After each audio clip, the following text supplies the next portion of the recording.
Carlos Zaratini, também para poder comentar isso. Eu sei que ele não é evangélico, mas ele conhece a vida do povo, está nas periferias, pode falar um pouco também sobre a pesquisa Quest com a gente. Imagino que você já tenha dado uma lida, né, Zaratini? Bem-vindo. Boa tarde, bom dia, né? Bom dia, pessoal. Agradecer o convite aí. E, de fato, a gente já deu uma olhada, né, na pesquisa. Eu acho que é uma pesquisa importante, lógico que mostra um momento crítico aí do governo, né? Tem essa questão, na minha avaliação, né, de relação aos evangélicos, mas tem também vamos dizer assim, um certo mau humor, né? Porque houve um aumento dos preços dos alimentos, né? Nesses últimos meses. Tinha tido uma queda no preço dos alimentos no ano passado e agora deu uma certa elevação, né? Afora todo aquele conjunto de contas que os brasileiros são obrigados a pagar no início do ano, né? Então também soma isso, né? E eu acredito que isso tudo leva a uma situação aí um pouco de que o povo, enfim, a vida está cara, independente do aumento dos preços, a vida está cara, né? Então as pessoas estão pagando caro a energia elétrica, estão pagando caro os alimentos, estão pagando caro as coisas de forma geral, ainda que a inflação esteja baixa. A inflação é a aceleração dos preços, né? Essa aceleração está baixa, porém o nível dos preços está alto, na minha visão, né? Então, acho que o governo tem que fazer um esforço, além de ter todo esse embate político-ideológico, eu acho que o governo também precisa fazer um esforço, né, para ter valorização dos salários, emprego e queda dos preços, né? Não é fácil fazer isso, não, porque tem que, no caso dos alimentos, aumentar a produção de alimentos, né? E aí tem que ter o crédito para o pequeno agricultor, né? A agricultura familiar tem que aumentar para aumentar a produção, e nós vamos ter que achar uma solução para a questão do setor elétrico, que está muito mal arrumado, né? Porque as pessoas que têm mais renda vão para a energia solar, botam suas placas, gastam muito menos, mas quem não conseguiu ir para a energia solar paga a conta daqueles que foram, né?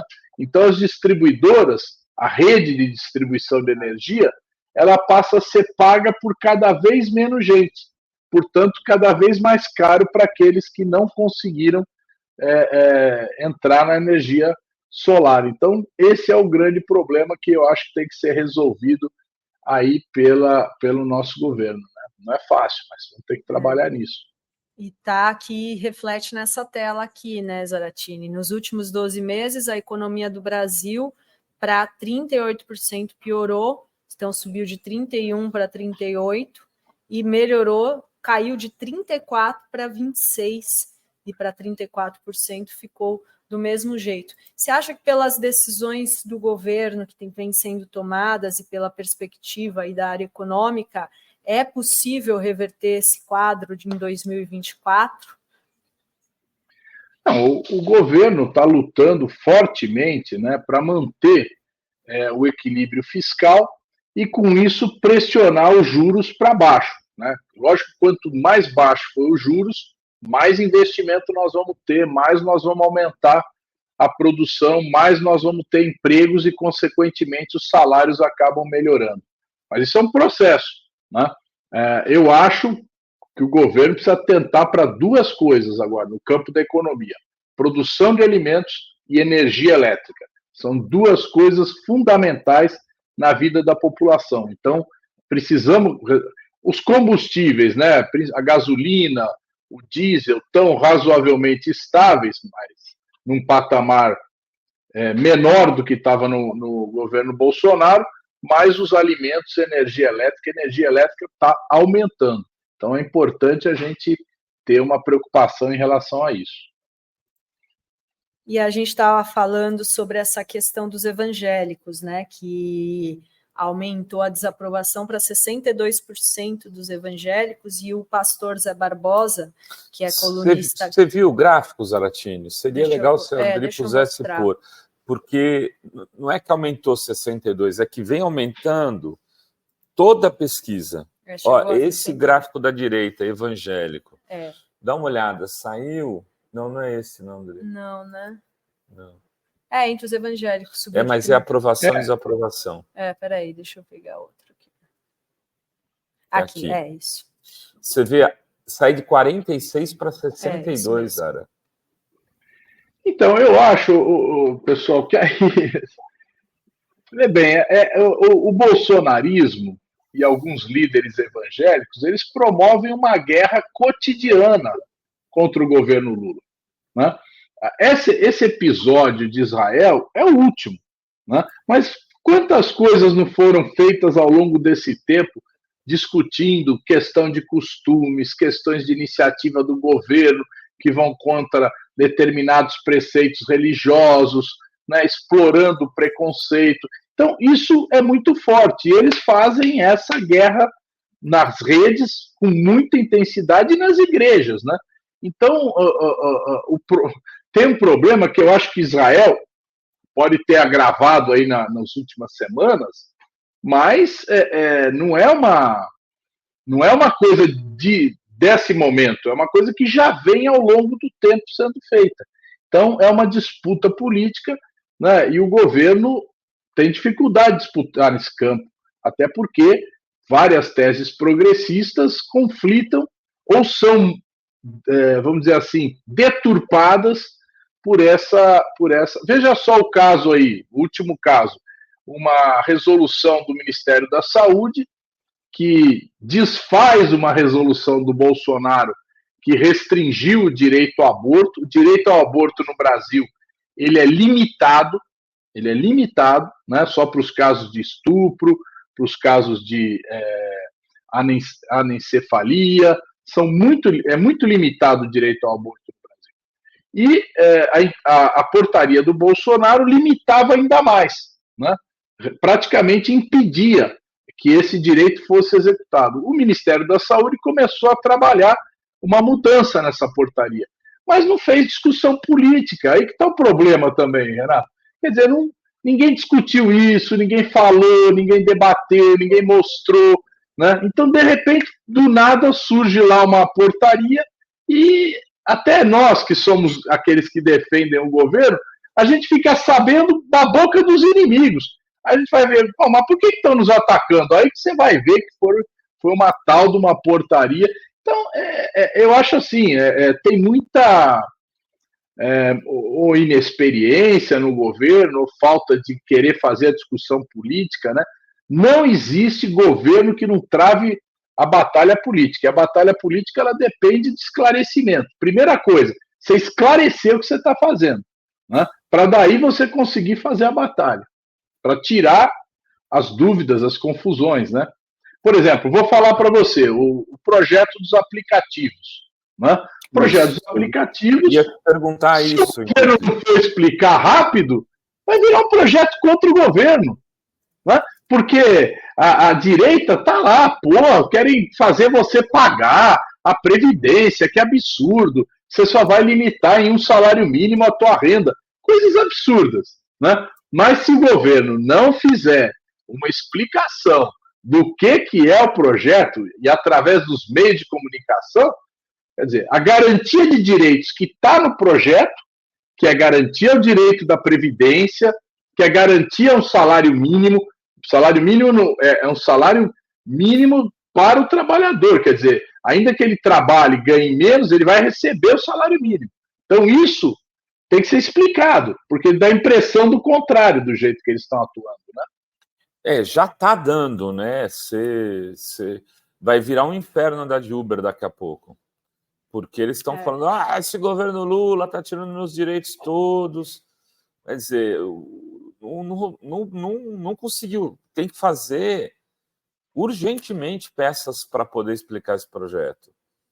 Tem que fazer. Eu acho que às vezes a comunicação, e não por culpa do governo, mas como a vida digital acelera tudo, né? Ainda se usa muito mídia eletrônica para tentar explicar as coisas, você anda atrás do fato. Mas está errado, né, Renato? Se você sabe que vai lançar um projeto, teria que estar com quem isso tem pronto. o controle de que vai lançar o projeto? É o governo. Então ele tem que preparar todo um aparato de divulgação, de comunicação, para quando o projeto for lançado, você, soltar tudo junto, né? Então, esse é o beabá, né? Meu Deus. Mas vamos lá, vamos enfrentando. Vamos enfrentando. Eu acho que o governo está, enfim, do ponto de vista do conteúdo, está indo bem. Do ponto de vista da forma, está indo mal. E você acha que teve impacto o ato na Paulista do dia 25? Que, aliás, faltou essa pergunta, né? Alguma na pesquisa Quest de hoje, pelo menos eu não vi. Acho que não foi feita, né, Rovai, a pergunta do impacto do ato do dia 25, né? Quando o Bolsonaro convocou ali os seus apoiadores para fazer a sua defesa ali na Avenida Paulista, e a Michelle foi lá, e Michelle Malafaia transformaram aquele ato num culto, né, evangélico. Você acha que teve impacto, algum impacto, ou ficou a mesma coisa? Não, eu acho que nem tanto não só pelo culto, por terem transformado num culto, mas aquilo, de certa forma, serviu para reacender a tropa, né? Então, a tropa que estava farol baixo, tal, os caras levantaram. Então, eu acho que a pesquisa também reflete isso, né? Então, vamos dizer, tem a parte das... Eu dividiria essa pesquisa em 3 efeitos. O efeito econômico na vida real das pessoas, os problemas que elas têm, né? O segundo, essa questão da guerra entre os evangélicos, a guerra contra o governo, que é desenvolvida, e o terceiro, o fato de que o bolsonarismo se colocou num estado de luta, né? Então foi para a luta, colocaram gente na Paulista, mobilizaram, né? Então aquilo também repercute em toda a franja, né, de gente que estava, vamos dizer, começando a simpatizar com o governo e fala, opa, não, mas esse não é o meu governo é o do Bolsonaro, eu votei nele. Entende? Então isso tudo, né? E o bolsonarismo não está bem também, está numa crise danada, porque efetivamente, né, todo esse processo de apuração do golpe é um processo que está caminhando para pegar o Bolsonaro, não tenha dúvida disso, né? Então a situação dele está muito difícil do ponto de vista jurídico, né? Então isso vai terminar mal para eles, eu não tenho dúvida nenhuma. Eu estava olhando aqui a pesquisa enquanto a gente conversava, e você vê o seguinte, o que piorou foi a impressão em relação à economia do Brasil, que era a economia nos últimos 12 meses melhorou, piorou ou continuou igual? Saiu de 31 para 38, piorou. Né? O que ficou do mesmo jeito manteve-se ali de 33 a 34, e o melhorou foi de 34 para 26. Então, quer dizer, a sensação é de piora na economia, Zaratini. Não, eu não concordo muito, não. Eu acho que essa quantidade de gente que falou piorou... pela pesquisa. Não, mas quanto deu piorou? 30? Piorou, deu 38. 38. E melhorou, deu 26. Esse 38, tem uns 30 que já vinham dizendo o tempo todo piorou, certo? Então essas 30 aqui são camarada que está contrário ao governo. Não, então, mas aí você tinha 34 que dizia que melhorou. E de 34 foi para 26. A queda é muito grande, Zaratini. Sim, a queda da avaliação do melhorou, quer dizer, o cara está sentindo estável. Né? Então ele não melhorou. Esse cara do melhorou foi provavelmente para o ficou como está, né? Que é a coluna do meio. O piorou aumentou porque, de fato, essa diferença sentiu algum efeito, no meu modo de ver, no aumento dos preços. Então, a preço de alimentos, preço de energia. E também pela guerra política. Né? Então, a guerra política são vários fatores combinados, né? E tem essa tela aqui que o Zaratini bem falou, né? Do preço dos alimentos, de 48 para 73, dizem que os alimentos subiram. Economia. E as contas 58 a 63 não é tanta diferença, mas os alimentos, de Os fato... combustíveis também, de 36 para 51. E olha só, que caíram, né? Só 32% tinham achado que caíram em dezembro e 13% agora só acham que caíram. Então, assim, de fato, é urgente uma medida para o A questão é a sazonalidade também, né, Zaratini? Essa época do ano costuma aumentar aumenta mesmo o preço dos alimentos, né? Mas aí é isso, eu acho que a gente tem que ter política para essas coisas, né? A política é exatamente a gente aumentar a produção, tem que aumentar a produção de alimentos, não tem como, certo? E a gente poder baratear os preços, né? Resolver vários problemas que tem de comercialização, enfim, o governo precisa se mexer nesse campo, né? O campo é uma questão básica, né? A questão da vida das pessoas, então temos que correr atrás. E mexe principalmente com as pessoas que ganham menos, onde o peso da alimentação na vida, no seu consumo, é maior do que na classe média e na classe alta. Então, aquelas pessoas cada vez é muito sensível, dá um aumento de preços aí no feijão, no tomate, a pessoa já, entendeu? Porque agora, é muito forte. Tem uma coisa que eu falei antes de você chegar aqui, Zaratini, que não é comunicação, é comunicação também, mas não é só comunicação.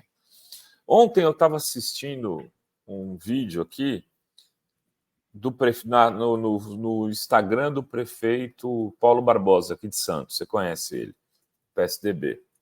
Ele estava com o Tarcísio de um lado, o Silvio Costa Filho do outro. Aí ele agradece no vídeo, ele fala, porque agora, depois de 100 anos, o túnel vai começar e o governador Tarcísio foi fundamental para isso. Estou muito feliz, obrigado, Tarcísio. Lá. Vai o Silvio Costa, grande Tarcísio. Olha, velho. Esse cara tinha que estar hoje na sala do Lula tomando tapa na bunda. Ele não falou o nome do Lula, do Zaratini. Pois é. Ele só elogiou o Tarcísio. Exato. E quem vai pagar o túnel é o governo federal. Quem vai pagar o túnel? Que nem essa linha de trem agora para Campinas. Quem vai pagar é o governo federal. Você está entendendo? Então, mas também falta a comunicação, né, Renato? Tinha que botar uma propaganda aí em Santos. Pô, o governo federal colocou tanto de recurso, vai sair o túnel. Tem que sair a propaganda do governo federal. Tem que sair a propaganda do governo federal lá em Campinas, que vai sair o trem. Tem que sair, tem que ser rápido nessas coisas, né? E tem que regionalizar então, acho que campanhas. Falta um pouco aí de mobilização na área de comunicação. Agora, porra, bicho, o ministro de Estado do governo Lula vinha aqui elogiar o Tarcísio. Se eu sou o Lula, eu demito na hora. Não volta para Brasília. Vai para lá, ele é pernambucano, né? Volta para Pernambuco, meu amigo. Pro esquinto dos infernos. O problema é que é frente ampla, né? Não pode, troca por outro. Renato, pode ser ampla, mas ampla até um limite. Mas tá no governo, quando ele for lá em Pernambuco, ele vai falar o nome do Lula. Por quê? Porque ele, na avaliação dele, lá cai bem o nome do Lula, aqui cai mal. Então, ele fala, não, aqui eu não vou citar o Lula, mas lá eu vou citar. Então é assim, é muito oportunismo, eu acho. Então cabe, é isso que tem que fazer. Nós temos que bater firme na comunicação. Nós temos instrumentos para isso. O governo tem instrumento de comunicação. Tem que usar, né? Tem que usar esses instrumentos. E não estamos falando de nada aqui absurdo, de comunicar o que o governo tem feito. Só isso. As entregas, pelo menos, né?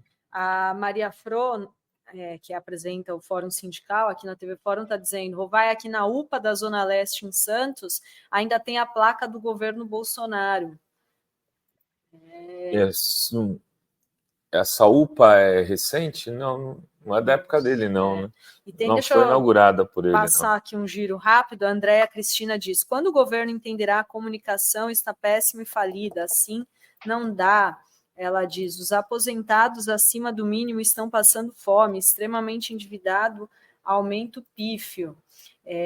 Tem também aqui o Saulo Cruz: deputado, algumas pessoas estão reclamando dos preços dos produtos nas feiras livres. O que o governo Lula pode fazer para diminuir os preços? Talvez isentar o imposto de importação de alguns produtos? Olha, o problema nosso é que a maioria dos produtos que a gente come nas feiras, que a gente compra nas feiras, são produtos produzidos aqui no Brasil. É difícil ter algum produto importado, né? É muito difícil, mas no supermercado, aqueles supermercados mais da classe média alta, né? Mas o supermercado popular, dificilmente você vai encontrar um produto importado, né? E quem escreveu antes, falou dos aposentadorias. Então, o governo tem um problema. Aumentar o valor da aposentadoria tem uma dificuldade grande por causa do orçamento. O orçamento está travado, né? Então, o que tem que fazer? Tem que baixar os outros preços. Tem que fazer uma luta permanente para baixar os preços, porque vai valorizar o salário na medida que ele pode comprar mais coisas. Então, tem que trabalhar para isso, né? Então, a reforma tributária foi aprovada, mas vai ter uma repercussão ao longo de muitos anos, não vai ser de um dia para o outro, né? Que é uma coisa boa para baixar os preços, mas o principal, no meu modo de ver, é aumentar a produção. Tem que aumentar a produção de alimentos, né? Tem que o Ministério da Agricultura, Desenvolvimento Agrário, tem que se mexer rapidamente, tem que juntar o Banco do Brasil, porque o Banco do Brasil tem crédito para o pequeno agricultor, mas o pequeno agricultor não consegue pegar esse crédito na maioria das vezes, né? Então tem que ter uma máquina, essa máquina tem que funcionar para o dinheiro chegar lá na ponta e o pequeno agricultor poder aumentar a produção, né? Da mesma forma, nós temos um problema de comercialização, transporte, né? Tem muito intermediário, tem que ter mais feiras onde o produtor possa superar os intermediários e chegar com preço mais barato, né? É uma luta grande, mas tem que ser feita. A coisa tá degringolando em algumas áreas aí, essa coisa do crédito, por exemplo. Um amigo meu está querendo comprar um imóvel, eu conheço aqui um gerente da Caixa, fui falar com ele, para falar, e aí, como é que ele quer saber se eu posso te apresentar? Falei, manda conversar. A questão é o seguinte, não tem funding, não tem fundo, não tem grana. Então, a gente tem taxa de juros baixas, mas não tem... Segundo ele perdeu o mês passado 4 milhões de empréstimos, o único gerente de uma única agência. Tinha gente querendo utilizar o dinheiro e ele não tinha como emprestar. Aí, bicho, fica difícil mesmo, né? Não vai andar a economia assim. Agora, por que não tem fundo? Eu fico perguntando.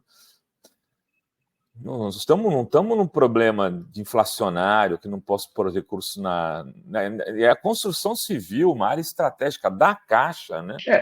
Eu estranho, viu, Renato? Porque eu não tenho essa informação, não, de que falta fundo. A minha informação é que a taxa de juros está alta. Não que falte dinheiro. Eles estão oferecendo juros até razoáveis, segundo esse gerente. Eu não entrei em detalhes porque não era para razoável não, está 9%, é um juros alto. Não, mas tem juros de até 5%. Tem que ser mais baixo. Eu não vi essa questão, não, mas vou procurar saber se tem isso. Estou te dando um exemplo, porque aí, quer dizer, economia, se não tiver recurso para nada, não vai. O Banco do Brasil não tem, na Caixa que é agricultura, na Caixa que é habitação não tem, não vai virar. Pequeno comerciante, eu tenho um grupo que eu participo aqui, tem alguns pequenos comerciantes enlouquecidos, porque eles saíram da pandemia sem recursos e eles não conseguem empréstimo. Tem muita coisa ainda para a gente arrumar, né? Eu estou aqui fazendo o muro de lamentações. Mas vamos passar aqui para as mensagens e a gente já roda a pauta aqui também. O pastor Zé Barbosa diz: concordo com o Zaratini e sempre digo isso, quando o governo não pauta os temas, não explica, é pautado pela oposição e prevalece a narrativa deles. A Sirene Oliveira também manda aqui um superchat, diz, a propaganda da extrema-direita dando resultados, e daí para pior. Contra-argumentos, não há fatos, é a realidade atual. E a Fátima Nóbrega diz, ministro da Agricultura votando contra o governo, ministro elogiando o inimigo, tem que ir para a rua, absurdo, temos que cobrar. E a Andréia manda aqui também um superchat, o governo tem que olhar para os aposentados, sim, muitos estão extremamente endividados e são arrimo de família e estão se sentindo abandonados pelo governo. E quem está aqui... Olha, pode falar. Só sobre essa questão do endividado. Nós temos um programa chamado Desenrola, certo? Esse programa, aí é falando de novo da comunicação. O número de pessoas endividadas é 50, 60 milhões. O número de pessoas que entrou no programa é 10% disso. Então, às vezes a pessoa não sabe que tem esse programa e não vai atrás de fazer o equacionamento da sua dívida. Porque eu imagino que a maioria dos aposentados que estão endividados são aposentados com dívidas que para eles é grande, mas que no conjunto é pequena. Então, é o tipo da pessoa que tem que resolver no Desenrola. Por que essa pessoa aposentada não está indo lá no Desenrola? É fácil fazer, resolve até pelo celular, entendeu? Então tem muitas coisas que o governo já fez de benefício. Você pega farmácia popular, aumentou o número de produtos, né? A farmácia popular é zero para quem está no Bolsa Família, a pessoa vai lá, só retira o seu medicamento, né? O governo reduziu o imposto de renda, então as pessoas que ganham até 2 salários mínimos já não estão pagando mais imposto de renda, é um alívio, sobra mais dinheiro no salário, né? Então o governo tem feito várias iniciativas com o objetivo de aumentar os salários, aumentou o salário mínimo real, então o aposentado que ganha salário mínimo teve aumento real. Quem reclama, geralmente, é os que ganham mais que o salário mínimo, que o aumento foi só pelo valor da inflação, certo? Mas, enfim, está se fazendo o esforço de aumentar as aposentadorias também. Então, quer dizer, o governo está tomando, dentro daqueles limites que ele está tomando medidas para melhorar a renda do povo, né? Foi feito um pagamento de precatórios no final do ano passado de 95 bilhões de reais. Boa parte desses precatórios são de aposentados. São pessoas que tinham ações contra o governo para receber aposentadoria. Foi pago numa paulada só, coisa que o Bolsonaro tinha feito uma PEC para pagar daqui a 5, 6 anos. Então, o governo resolveu isso, botou 95 bilhões na economia. Então, vamos dizer assim, do ponto de vista econômico, o governo está trabalhando para as coisas realmente melhorarem a vida das pessoas. Eu acho que falta a comunicação. Quantas pessoas não receberam esses precatórios, que estavam lá, não sabiam nem quando iam receber, e receberam? Então, eu acho que isso realmente é um benefício aí, resolve problemas principalmente de aposentados, né? Muito bem. Zaratini, como está a pauta no Congresso? Queria fazer... Porque, assim, você me corrige se eu estiver enganado. Esse é um ano de tiro curto, né? A agenda aí principal terá que ser resolvida até junho. Depois entra no processo eleitoral e é difícil juntar base ali para votação de temas importantes, votações de 306 votos, mesmo de maioria simples, já é complicado, né? Como é que você... É isso mesmo ou esse ano vai ser atípico? Essa é uma questão. Segunda, é o Lira. Ele já é um pato manco? Não, ainda não é pato manco, não. Ainda tem muito chão pela frente.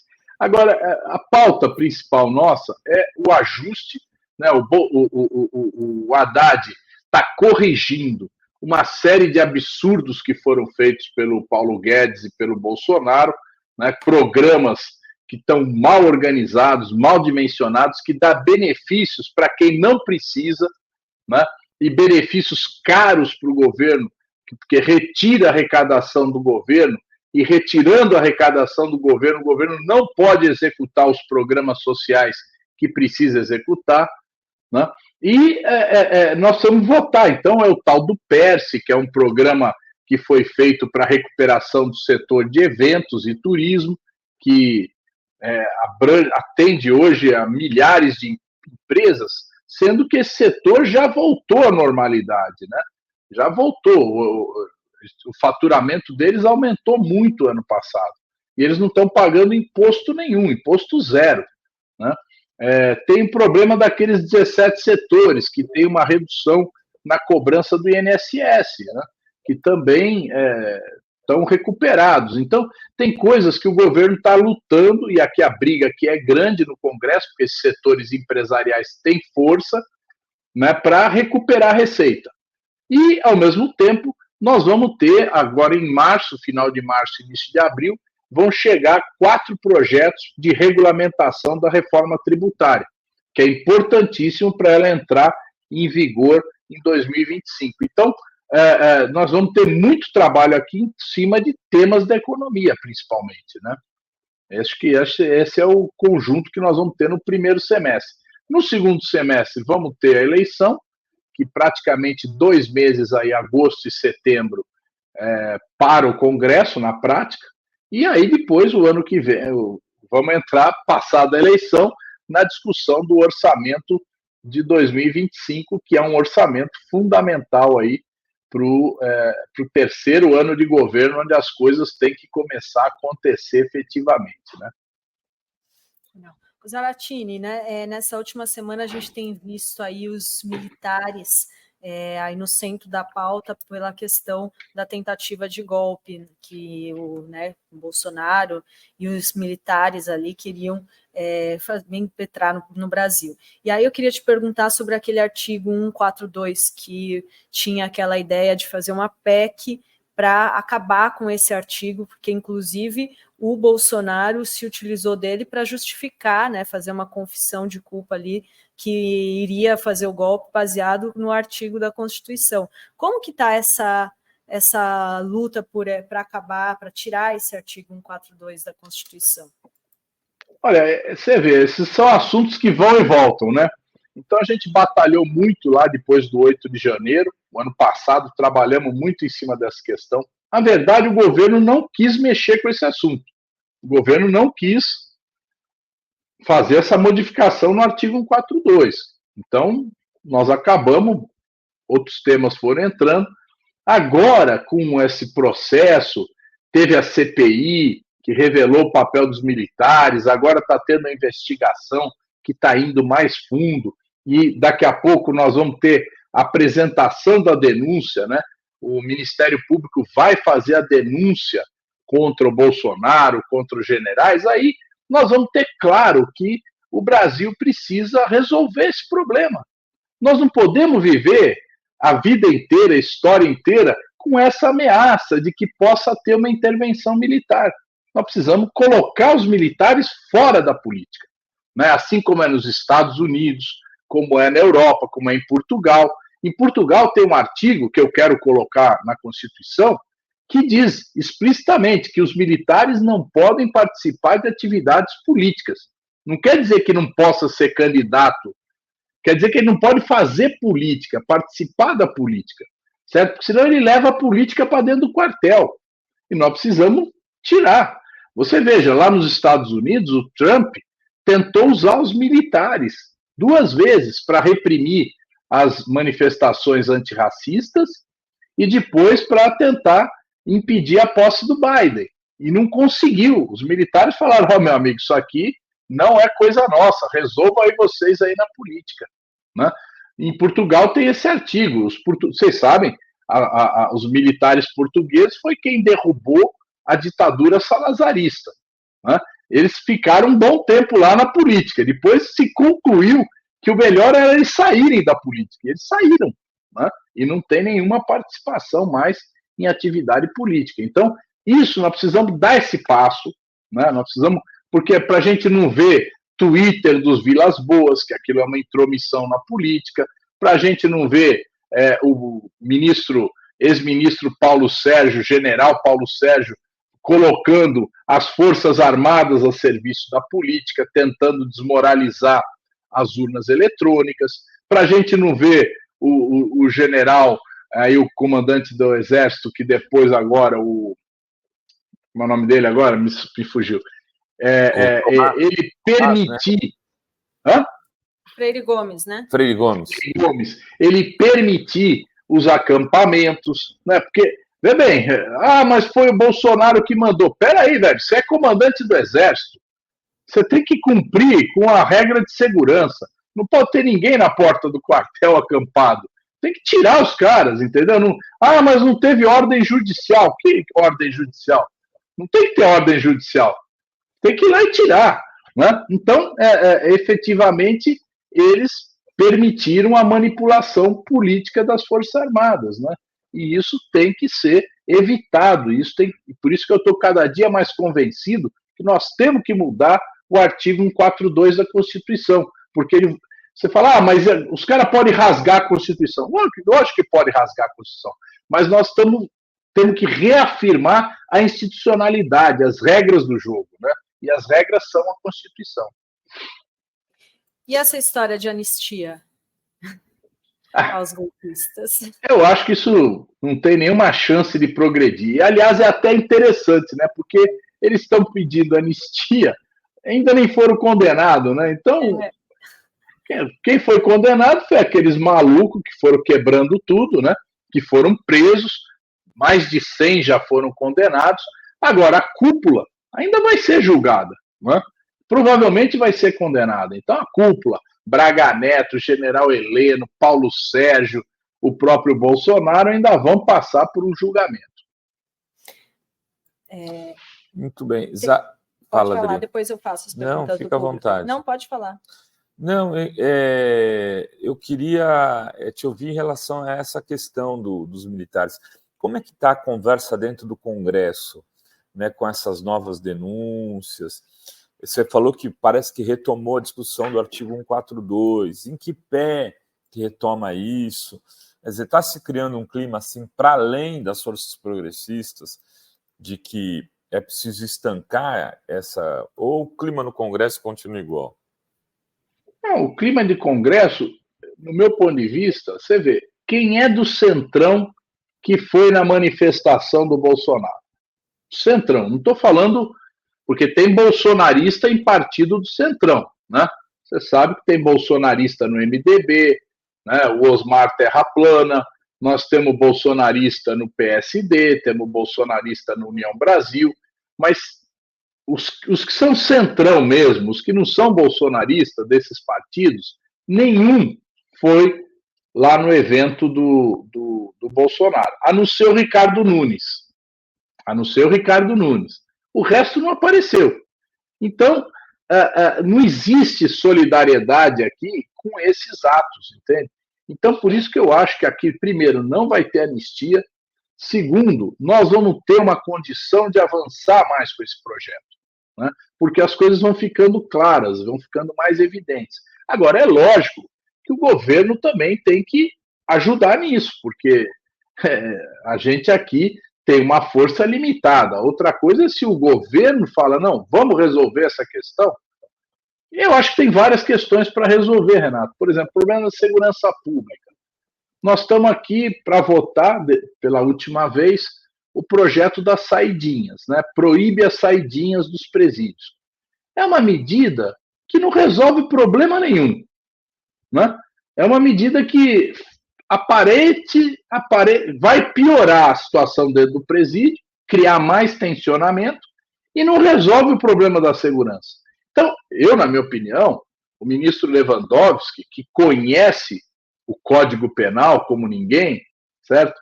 Ele deveria encabeçar uma reforma do Código Penal.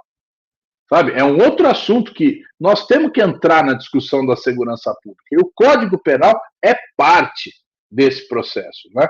Então, nós temos que garantir que haja cumprimento de penas, né? Porque, por exemplo, a pena hoje, você tem o camarada matou um outro, 12 anos de prisão. 12 anos de prisão, mas se ele for réu primário, ele cumpre em regime fechado 1/6 da pena, 2 anos, certo? E aí ele vai para o semiaberto e muitas vezes, como não tem condições dele ficar no semiaberto, não tem presídio do semiaberto, ele é solto. Então, isso é um problema, quer dizer, não é correto que uma pessoa que matou outra fique só 2 anos na cadeia. Né? Então, a gente tem que resolver isso. Né? A gente tem que resolver uma discussão do Código Penal. Né? Então, eu acho que o ministro Lewandowski deveria encabeçar esse debate, né, e o governo tomar a dianteira, né, da discussão da reforma do Código Penal, para não ficar esses projetos demagógicos ganhando corpo aí e fazendo luta política em cima disso. O Lewandowski assumiu e está quieto demais, eu estou achando, né? A gente está acostumado com o Flávio Dino, né? Mas o Flávio Dino também poderia ter feito isso, né? O Flávio Dino fez muito enfrentamento, eu acho que foi bom, mas eu acho que nós precisamos ter um governo que estabeleça, olha, nós queremos mudar isso aqui, sabe? Para ser mais justo, né, na questão das penas, né? De como deve funcionar, tem que parar para pensar e reformular aquilo que está errado, né, e melhorar, né, aquilo que está certo. Muito bem, Zaratini. Tem aqui tem vários comentários, você vai ler, e tem um aqui do nosso amigo João Pedro de Oliveira Mercedes, nosso artista autista. Pô, estava aqui ontem, João. Ele disse, amo você, meu amigo deputado Carlos Zaratini, estamos juntos, foi uma honra minha te conhecer pessoalmente ontem, e depois eu quero muito conhecer o Palácio do Planalto e também conhecer a Glaze. Ele já aproveita e já embute uns pedidos, né? Já, não, mas João, amanhã, 9 horas da manhã, vamos lá para o Palácio do Planalto, que vai ser anunciado o PAC, as obras do PAC nos municípios. Então, 9 horas da manhã, João, esteja lá no Palácio do Planalto, a gente se encontra lá. Aê. Deixa eu passar, então, rápido por todos os comentários, e aí eu passo para o Zaratini finalizar e comentar aqui os superchats. Rosemary diz, Rovai, os atacadistas estariam sabotando o governo? Manuel Justino de Jesus Oliveira, nós não queremos admitir, os evangélicos vão seguir fielmente o que os pastores dizem, sem contar que tem muita hipocrisia nesse meio. O Saulo Cruz diz, mas os aposentados estão endividados com os consignados que afetam até 30% da renda dos aposentados. A Andréia Cristina diz, o desenrola não é para consignados. O Robson Fontes diz, Rovai, pergunta por favor para o deputado se a comissão de ética não pode fazer nada contra o Bananinha, que está indo aos Estados Unidos com o neto do Figueiredo para pedir sanções ao Brasil. Traição, não? E o José Mauro diz, o Ives Gandra não estava ligado na assessoria do ex-presidente em relação ao golpe? Estava. Ele teria sido um dos caras, e a mídia não fala disso. Né? É impressionante. Tá? Mas, assim, o Felipe Martins teria feito o pedido para o Ives Gandra, ele que fez a minuta do golpe. É essa história que eu vi, que já foi divulgada em entrelinhas aqui e ali, né? E o Ives Gandra tem que, se ele foi o autor daquilo, ele também tem que, apesar da idade avançada, fez muito mal ao Brasil nos últimos tempos, né, Zaratini? Deixa eu só terminar, já passo para o Zaratini. E a filha dele, que no auge do fascismo aqui, foi na Alemanha visitar nazistas. Por onde anda? E o Carlos Carvalho diz, Dri, lembra a Zaratini que o secretário de Defesa dos Estados Unidos, Lloyd Austin, veio dizer aos generais que os militares precisam se submeter ao poder civil. E aí eu passo a palavra para o Zaratini. Pois é, mas você sabe, olha, uma coisa interessante, né? Os militares brasileiros, eles estudam, né, nas academias militares americanas, norte-americanas, né? Muitos deles, quando chegam num nível de oficiais, vão fazer cursos nos Estados Unidos, e logicamente isso torna eles assim muito próximos da visão norte-americana do mundo. E a visão norte-americana do mundo é os inimigos, né? Os países comunistas, né? Que eles ainda, apesar de que a Rússia não é mais comunista, a própria China é um comunismo muito diferenciado, né? Mas o fato é que ali se faz essa ideia, essa visão de defesa do mundo ocidental, né? Então, eles se articulam muito com os norte-americanos. Mas essa posição dos norte-americanos internamente de defesa da democracia lá nos Estados Unidos não é bem o que eles fazem no resto do mundo, né? Então, esse é um problema. Esse é um problema que eles fizeram no Iraque, nas prisões do Iraque, o que eles fazem em Guantánamo, né? O que eles fazem no Afeganistão, o que eles fazem em tantos países aí do mundo, né?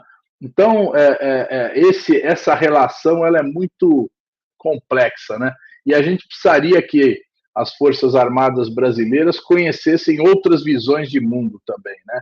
E colocasse como princípio a defesa do Brasil, né? Principalmente, a defesa do nosso país, né? E não que a gente esteja subordinado a qualquer outro país no mundo ou qualquer outra visão de mundo que não seja o interesse do nosso país, né?